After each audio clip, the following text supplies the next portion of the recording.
Dakar vient d'avoir 100 ans. C'est peu pour une ville. Mais le spectacle de cette énorme agglomération, dont les îlots architecturaux font penser au modernisme d'une capitale sud-américaine, impose en regard de ce siècle l'idée d'une réussite. Voici 100 ans, en effet, il n'existait à cet endroit que des plages battues par les ressacs, et Dakar n'était qu'un village de pêcheurs massé autour de sa flottille de pirogues à longue quille. Seul, à 3 km au large, l'îlot de Gorée manifestait quelque tendance à une activité supérieure.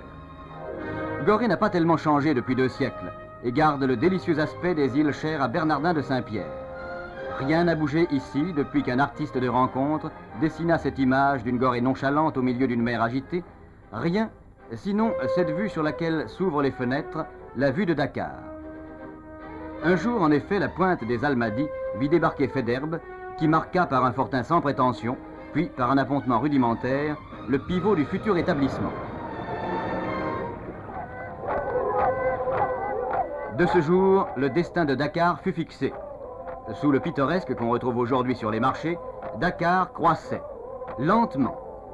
Et pour mieux comprendre, il faut sortir des albums les cartes postales du temps où l'on élevait la statue de Faidherbe. Car ces vues d'il y a 50 ans, juxtaposées à celles d'aujourd'hui, disent mieux que tout l'ascension de Dakar dans le monde des grandes villes. C'est aussi du début du siècle que date le développement du port, l'ancienne grève aux pirogues.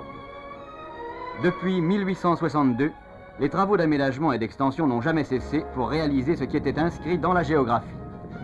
Escale sur la route du Cap, escale sur la route de l'Amérique du Sud, Dakar est aujourd'hui le 3e port de l'Union française.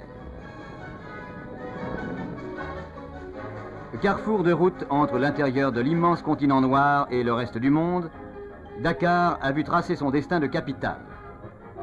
Et c'est peut-être dans l'animation de ses rues, comme dans son décor magistral, qu'apparaît le plus réellement le sens de Dakar. Cette foule bigarrée où se mêlent Africains et Européens, ces constructions qui rivalisent d'importance et de modernisme avec les cités neuves des autres continents, c'est bien le signe d'un avenir assuré sur le travail et la confiance.